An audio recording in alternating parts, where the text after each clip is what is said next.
Nous continuons le cours de probabilité en remplissant le tableau du grand 1, vocabulaire des expériences aléatoires. Donc, réunion de A et B. La réunion se dit ou, on dit A ou B. L'ensemble C est égal à A union B. On dit aussi C égale A ou B. Donc, ici, je vous ai représenté l'ensemble oméga. Oméga, c'est l'univers, c'est l'ensemble de toutes les issues possibles.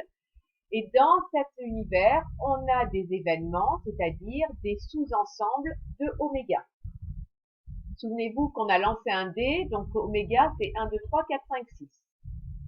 Alors, exemple, imaginons qu'on a l'événement E, obtenir un nombre au moins égal à 4. Donc, ce serait 4, 5 et 6 en lançant un dé. Et l'événement F, obtenir un nombre impair, c'est-à-dire 1, 3 et 5. L'événement E union F, ce serait obtenir un nombre au moins égal à 4 ou un nombre impair, ou les deux toujours, ce n'est pas exclusif. Donc en fait, on prend toutes les issues qui sont dans E et dans F, c'est-à-dire qu'on prend l'ensemble. Donc on obtient 1, 3, 4, 5 et 6. Et vous voyez que le 5, il est commun, mais c'est pas grave. C'est obtenir au moins un nombre égal à 4.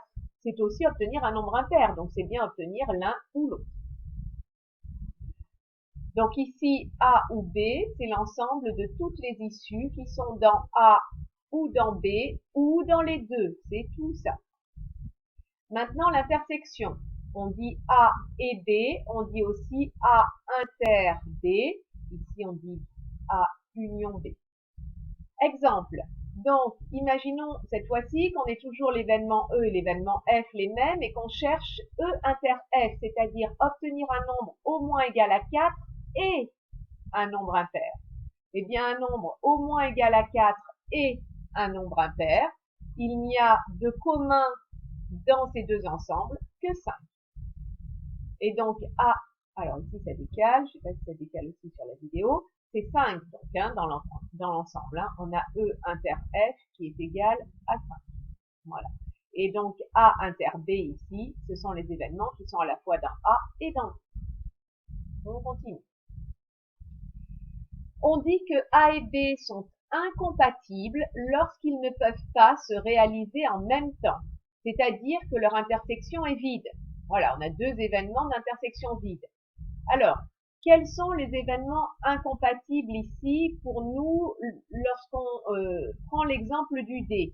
Donc l'événement E, c'est obtenir un nombre au moins égal à 4. Donc vous vous souvenez que E, c'est l'événement donc 4, 5 et 6. Donc j'ai des petits soucis d'écriture ici. Donc E, c'est l'événement 4, 5 et 6. Alors avec quoi serait-il compatible parmi tous les événements que l'on a vus ici? Ben, par exemple, l'événement B, obtenir le nombre 3. Donc, obtenir un nombre 3, c'est incompatible avec obtenir un nombre supérieur ou égal à 4. Donc, les événements E et B sont incompatibles. E inter B égale vide. J'ai mon B qui se décale là. J'espère que c'est pas le cas dans la vidéo aussi. Sinon, ben, le B, il est ici. Hein. Alors, en fait, il faut que je... Hop là, voilà, là il est au bon endroit, et si je le mets là, il est à peu près au bon endroit. Bon, alors je ne sais pas vous dire pourquoi. A et B, donc vous avez compris ce que c'est qu'incompatible, c'est n'avoir aucune issue en commun. Maintenant, des événements peuvent être contraires, ou on dit aussi complémentaires. Donc être contraire ou être complémentaire, c'est être contraire ou complémentaire dans l'univers. Donc, il faut à la fois que leur intersection soit vide et que leur réunion soit l'univers tout entier. Donc, ils se complètent dans l'univers. Donc, par exemple, ici, l'événement A, c'est tout ce qui est dans le bleu. Et le contraire de A sont complémentaires. C'est A bar, c'est ce qui est rose ici. Donc, dans nos exemples sur le D, nous, on a pris l'événement A. On avait dit que c'était, vous vous souvenez, obtenir un nombre pair. Donc, qu'est-ce qui complète obtenir un nombre pair? Ben, c'est tous ceux qui ne sont pas dans A. Donc, c'est l'événement A bar, c'est-à-dire l'événement obtenir un nombre impair. Donc A bar, en fait, c'est 1, 3 et 5. Voilà pour le vocabulaire que l'on va utiliser dans tous les exercices que l'on va faire. On va maintenant passer à la partie 2 et au choix d'un modèle.